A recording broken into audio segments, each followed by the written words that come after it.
Hello, good morning.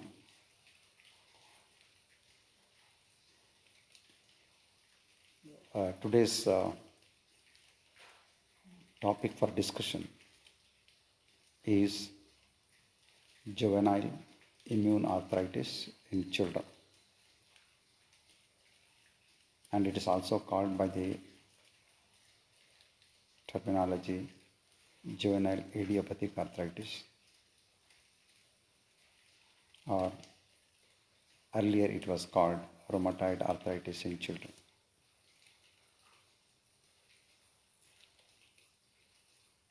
Rheumatoid arthritis or immune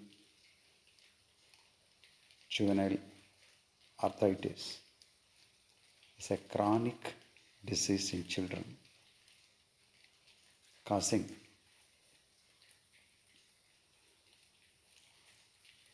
significant disability, affecting their whole life system, leading on to more psychological or emotional problems, affecting school career, and many other problems if it is not properly managed.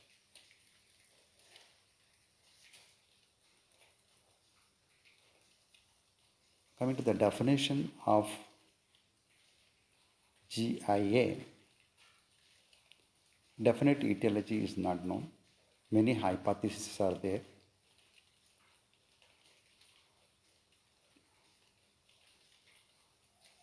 And mostly widely accepted hypothesis was it is an immune mediated arthritis.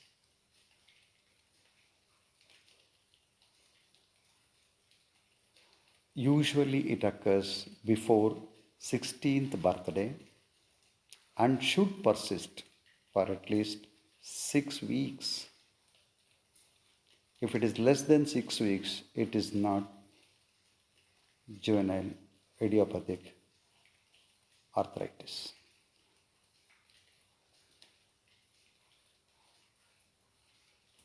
Incidence of this disease is 10 in 1 lakh population, children population.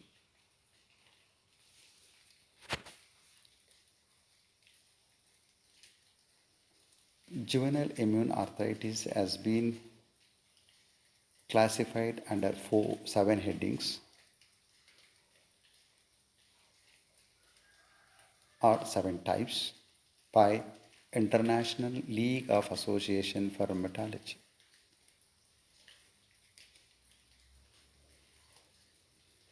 It is oligoarthritis, polyarthritis with rheumatoid factor negative, polyarthritis with rheumatoid factor positive, systemic arthritis, enthesitis related arthritis, psoriatic arthritis, and undifferentiated arthritis. And these are all the different spectrum or the types of the same disease, juvenile immune arthritis. We'll discuss one by one. To start with oligoarthritis. Oligo means less. Look at the definition carefully. If the number of the joints affected are less than 4 joints or up to 4 joints in the first 6 months is called oligoarthritis.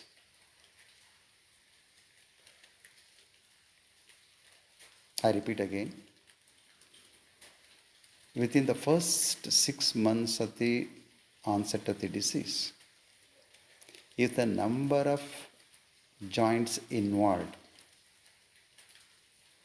or less than 4 joints or up to 4 joints, it is called oligoarthritis.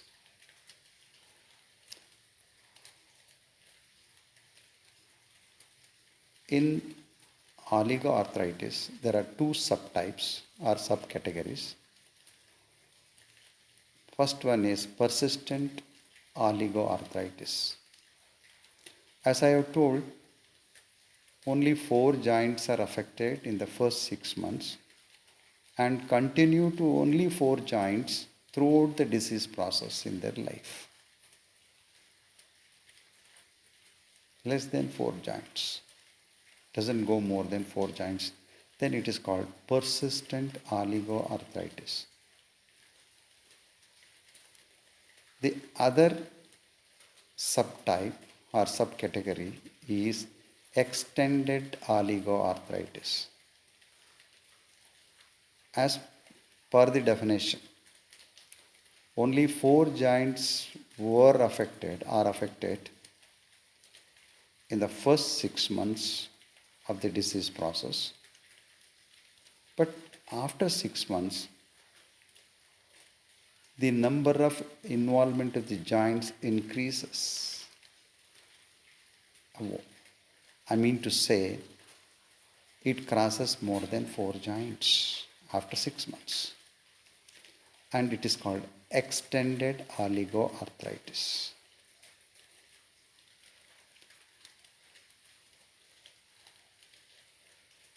What is not oligoarthritis? That is called exclusion.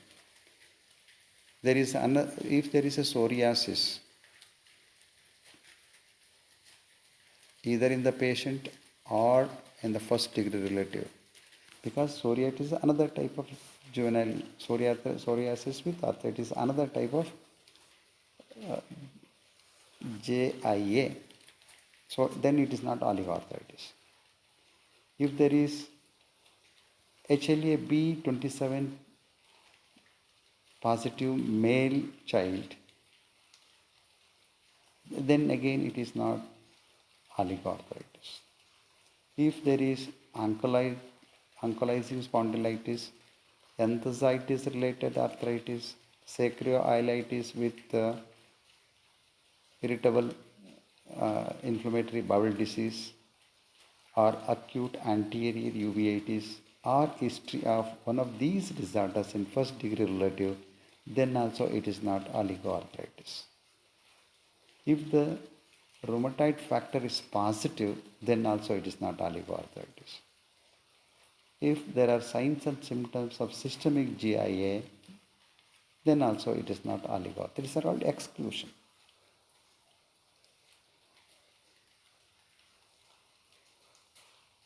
Oligoarthritis is the commonest type of juvenile idiopathic arthritis.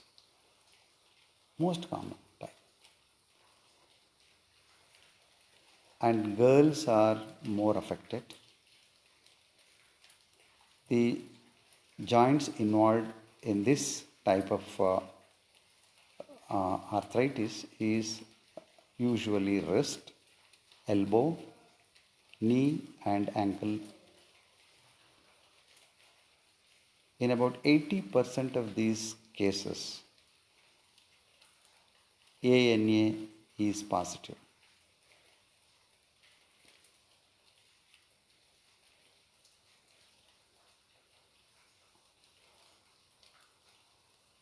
Coming to the next type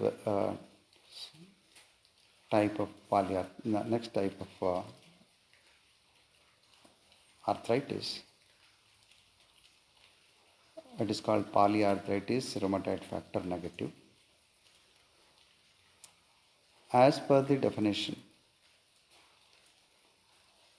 in the first 6 months of disease process, the number of joints affected are more than 4 joints.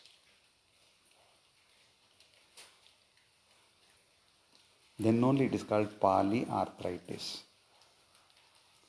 Otherwise, if it is less than 4 joints, it is oligoarthritis. But in polyarthritis, the number of joints in the first 6 months of the disease process should be more than 4. And on testing for rheumatoid factor, that is an antibody, IgM antibody, should be negative.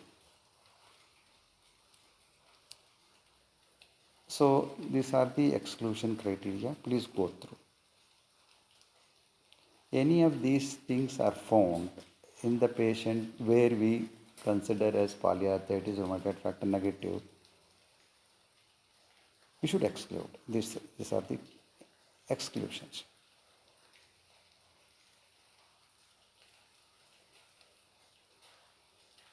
Whenever rheumatoid factor is negative in a polyarthritis variety, the prognosis is better.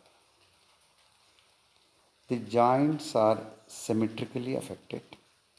Both small and big joints are affected.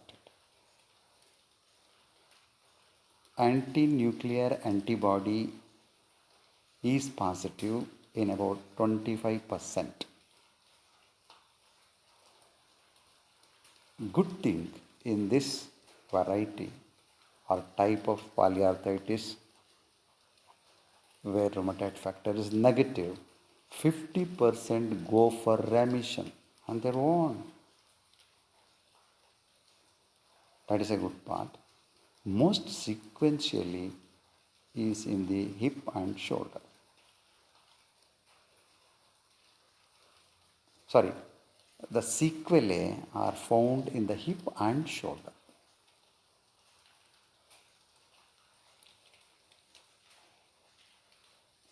See, coming to the next type, polyarthritis rheumatoid factor positive.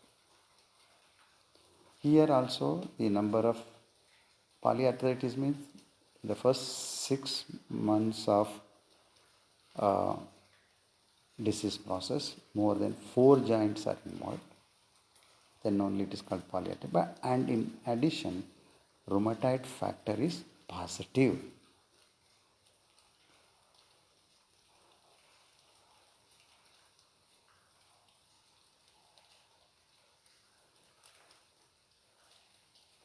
This polyarthritis Rh positive is mainly in adult type.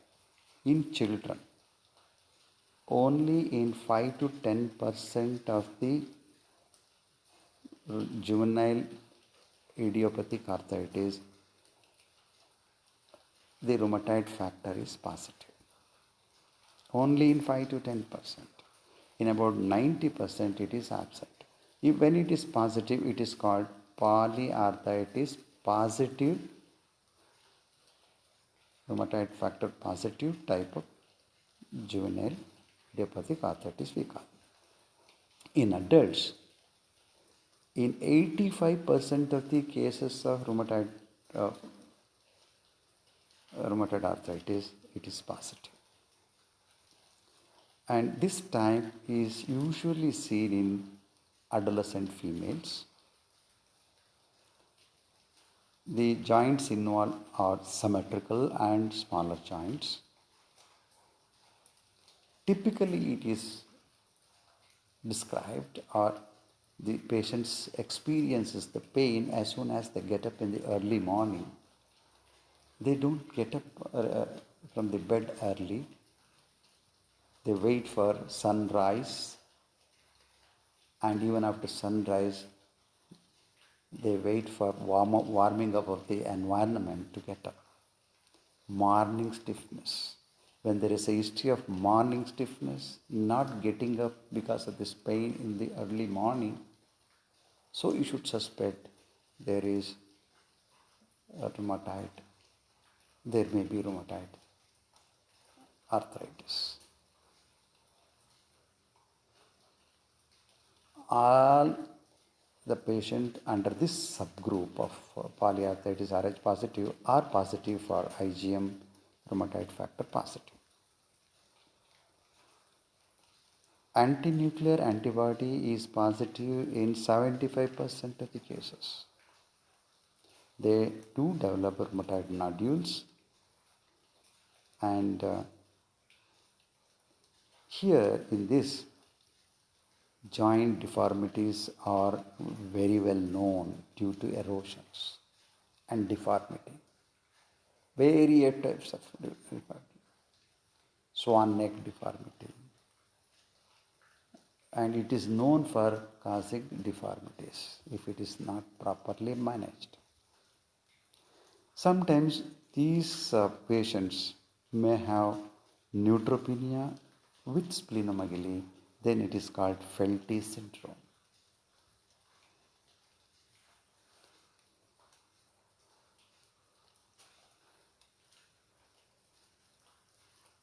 Coming to the systemic arthritis.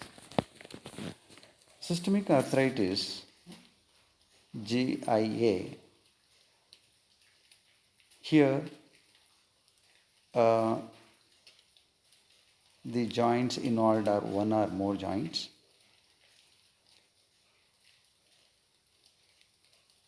It is characterized by fever, at least lasting for 2 weeks. The type of fever, if you carefully analyze, intermittent, it means to say it touches the baseline. One or two peaks are there in a day. These fevers come exactly at the same time in the day. In between the attacks, child is perfectly all right, as if nothing had happened to the child. And when the temperature touches the baseline, not only touches the baseline, it goes well below the baseline. That is the pathognomonic feature of fever of systemic type of juvenile idiopathic rheumatoid arthritis. Sometimes this fever can go on for not only 2 weeks, minimum 2 weeks, sometimes 2 months, 6 months without joint manifestation. Very difficult to say it is juvenile rheumatoid arthritis, and it becomes one of the causes or differential diagnosis for fever of unknown origin. When the child is getting fever without any other manifestation, we call it as fever of unknown etiology. In children, if only fever is coming for weeks to months, one of the possibility you have to keep in mind is juvenile immune arthritis systemic type till giant manifestations are noticed. Very difficult to make a diagnosis, convince the parents in this variety when only fever is there.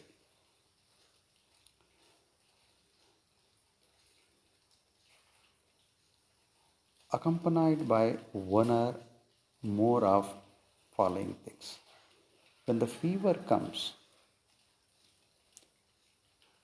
in majority of the cases, there will be appearance of the macular rashes along with the fever. And the uniqueness of these rashes are when the fever subsides, the rashes also go off. They are called evanescent erythematous rash. And they may have generalized lymph node enlargement, hepatomegaly and or splenomegaly, and involvement of the serous layers, pleura or pericardium,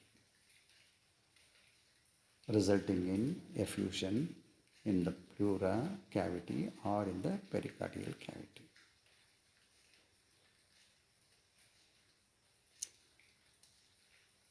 These are the exclusions criteria. You just go through this below.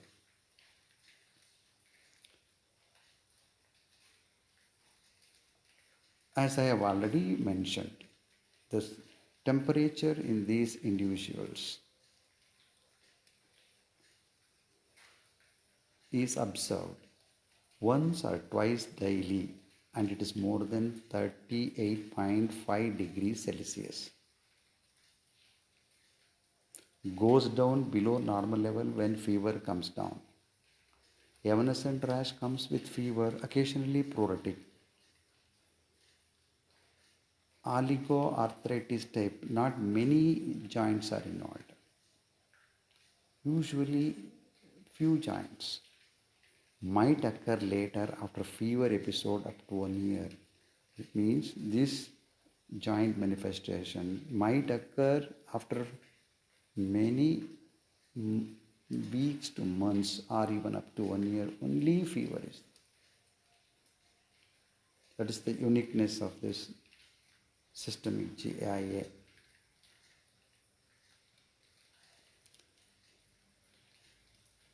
Sometimes we mistake it for Kawasaki, periodic fever syndrome, malignancy like leukemia or lymphoma, this type of this thing, fever when it is there, or infection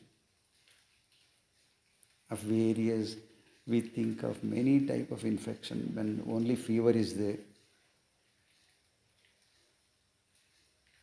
and a serious complication can occur in systemic GIA is macrophage activation syndrome in about 7%. That is a triad of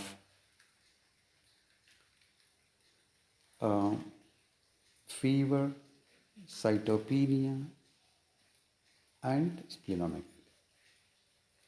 That I will show you later here. You can see fever, cytopenia, that means all cell lines are decreased.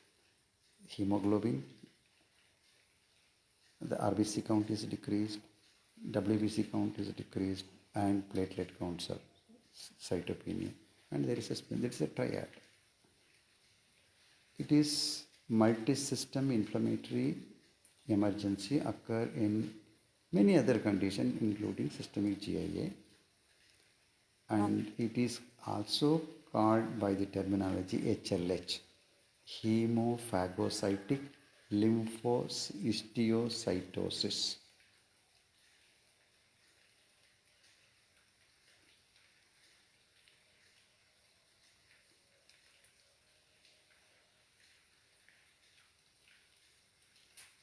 These are the clinical and laboratory features of HLH. HLH, that is multi-system inflammatory emergency. There is a fever, splenomegaly, cytopenias, elevated triglycerides, raised LDH, decreased fibrinogen, elevated ferritin.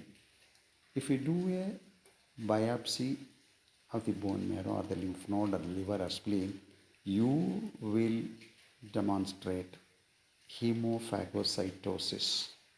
That is the hallmark or the pathognomonic feature of this HLH.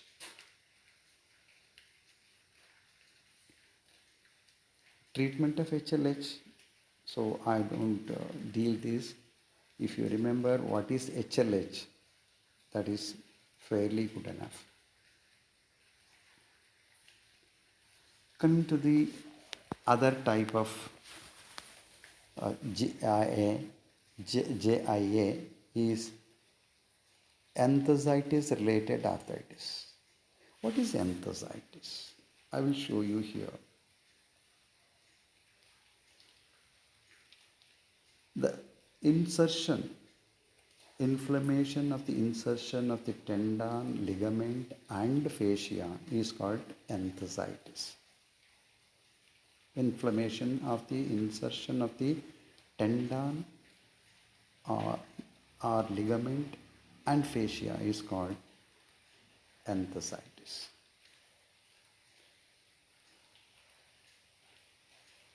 It is arthritis with enthesitis and enthesitis combination. are arthritis or enthesitis with at least two of the following. They are presence or history of sacroiliac joint tenderness and or inflammatory back pain, presence of HLA B27 antigen, onset of arthritis in a male over 6 years of age, acute anterior symptomatic uveitis, history of the following: ankylosing spondylitis, enthesitis related arthritis, sacroiliitis with inflammatory bowel disease, or acute anterior uveitis in a first degree related.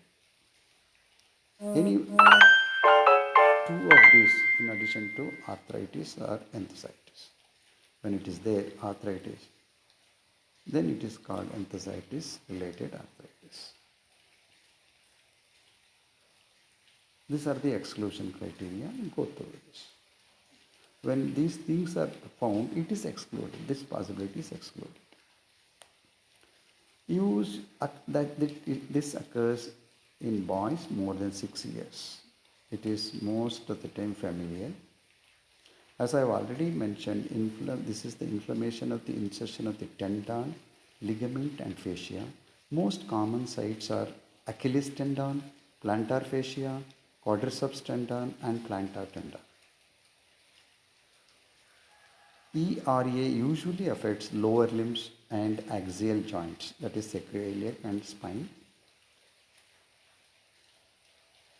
Tarsitis and dactylitis and uveitis are the noted joint manifestations, are the inflammation. Dactylitis is a sausage-shaped swelling of the entire digit. Uveitis is symptomatic, painful anterior segment it may be unilateral. Uveitis, it's anterior segment involvement, it is uvea and it is highly painful. Coming to the psoriatic arthritis. If you know psoriasis, it affects there are skin lesions with nail pitting or destruction of the nail. Here the arthritis and psoriasis, the combination is there. Without arthritis, called only psoriasis. If the psoriatic lesions and joint manifestation, it's called psoriatic arthritis. Arthritis and at least two of the following: dactylitis, nail pitting or onycholysis, psoriasis in the first degree relative, and these are the exclusions criteria. If you find any of this following this thing, that possibility is excluded. Please go through this.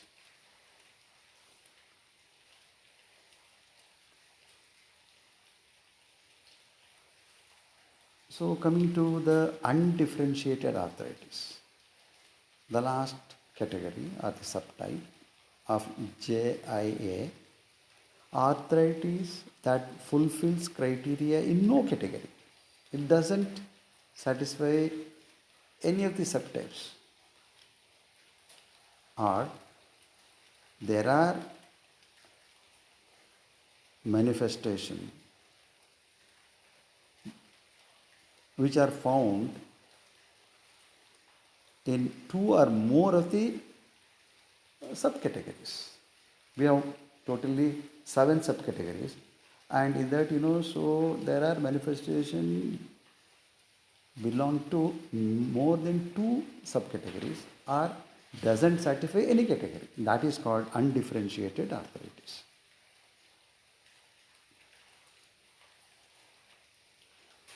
So here is the juvenile idiopathic arthritis and ANA test positivity. In oligoarthritis, it is positive in 80%. In polyarthritis, rheumatoid factor positive, it is 75%. In palliative negative, it is 25%. Whenever that is ANA is anti-nuclear antibody is present, there is uveitis asymptomatic usage. That means the uveitis occurs without pain. That is the reason why all the children of rheumatoid arthritis are subjected to split lamp examination by an ophthalmologist for the involvement of the uveitis. Periodically, it should be checked depending upon the subtype of the GJIA. And if HLA B27 is positive, that is in enthesitis related arthritis, the uveitis is so severe it is symptomatic. They only come with the eye pain. In other type where ANA is positive, the uveitis is asymptomatic. They lose their sight if you don't check, because for this steroid is the treatment. And you can prevent them becoming blind with the treatment. That's why periodically these individuals are checked with the split lamp examination.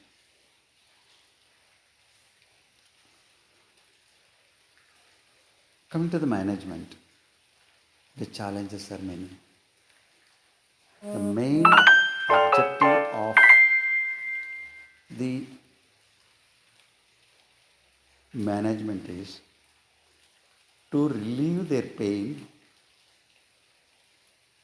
giving them maximum comfort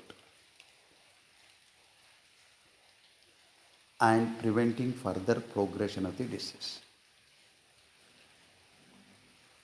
To keep joint mobility as maximum as possible with the recent or available treatment. We had to give them a good nutrition to ensure normal growth and development. Their schooling because of this arthritis should not be affected.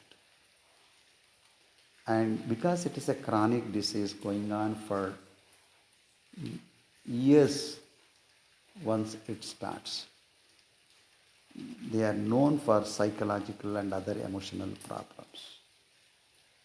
Those things should be addressed. A good counseling not only to the children, even to the parents, how to manage them, and the teachers. We should give them almost normal or near normal life. With all the measures and the treatment available, we should see that the misery is decreased or reduced as much as possible. Coming to the drug therapy. Earlier, aspirin was used because of the side effects, that's Ray's syndrome and other gastritis and other things. Then switched over to little more safer drugs like non-steroidal anti-inflammatory drugs like naproxen, etodolac, oxaprozin, meloxicam, ibuprofen and tolmentin. And to the newer drugs started coming, cyclooxygenase 2 selective inhibitors like celecoxib and ofecoxib. So these drugs are the first line drugs. Depending upon the response, they are used. But when you don't get adequate response, you have to go to next line of drugs. But corticosteroids have a definite role to play in systemic type of juvenile immune arthritis and uveitis.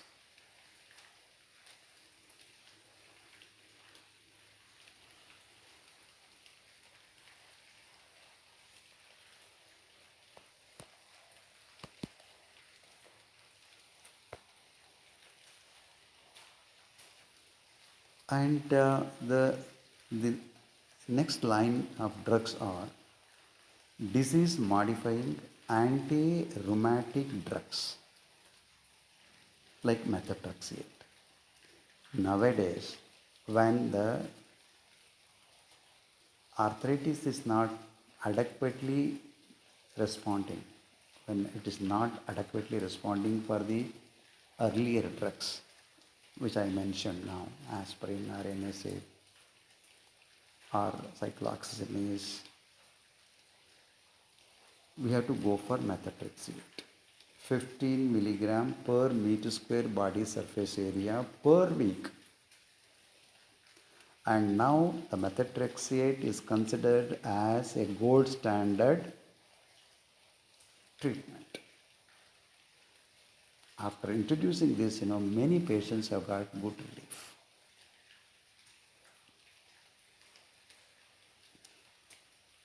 And now the other drugs have come into market, biologics.